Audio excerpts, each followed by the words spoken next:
For nearly a century after the abolition of slavery, a new form of oppression took hold across the southern United States. Known as the Jim Crow era, this time was marked by systemic racism, segregation, and inequality structure that still impact African American communities today. We'll explore this dark legacy and understand its lasting effects. Chapter 1: The Rise of Jim Crow. After Reconstruction, with the federal government withdrawing troops from the South, white lawmakers saw an opportunity to reestablish control over black communities. They quickly enacted laws designed to segregate and oppress African Americans, known as Jim Crow laws. These policies were rooted in racism, aiming to keep black citizens powerless and dependent. Public spaces, transportation, schools, and even neighborhoods were strictly divided, creating a deeply unequal society. Through poll taxes, literacy tests, and grandfather clauses, black voters were systematically excluded from the political process. Those who dared to challenge segregation faced violence, intimidation, and even lynching, as white supremacist groups like the Ku Klux Klan enforced the brutal social order. These laws ensured African Americans would remain separate but equal, but in reality, they were seen and treated as second-class citizens. Chapter 2: Impact on the African American Community. These laws had a huge impact on the lives of African Americans in the South. Black schools received less funding, had fewer teachers, and lacked basic supplies, which made it hard for black students to have the same opportunities. In segregated neighborhoods, African Americans were forced to live in crowded, low-quality housing with little chance to improve their living conditions. Many could only find low-paying jobs that kept them in poverty, making it hard to save money or gain independence.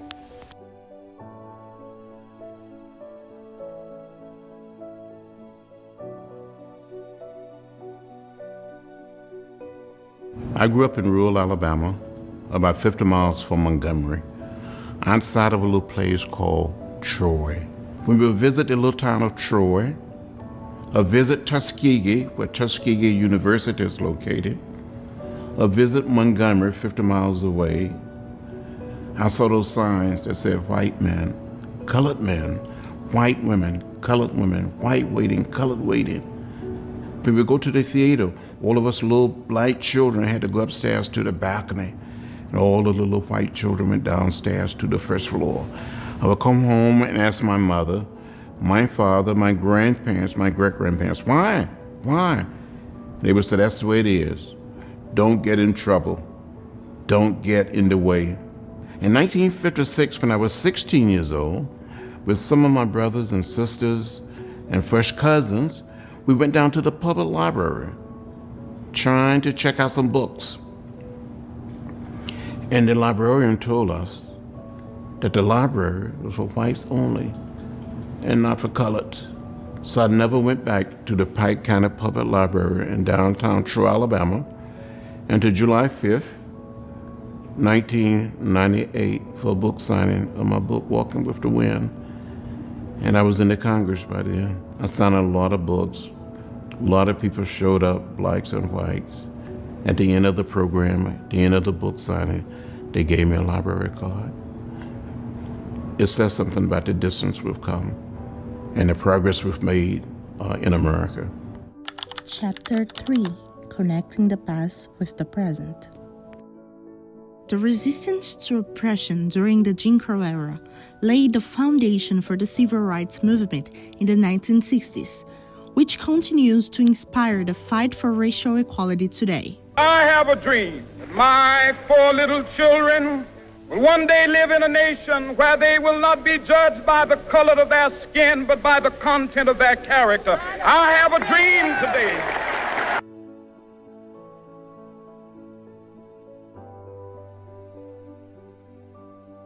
Chapter 4: The Evolution of African American Culture and Identity. African American culture evolved to the hardship imposed by the Jim Crow era. From music like jazz and blues to community strength, Black identity became a celebration of resilience and resistance.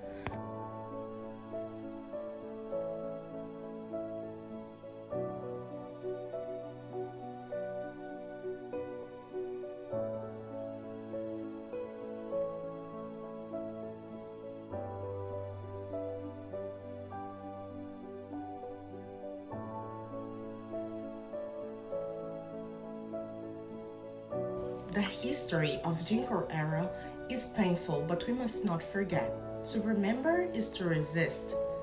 The legacy of Jim Crow serves as a reminder that the fight for equality and justice is ongoing and essential to building a fairer future. Thank you for watching.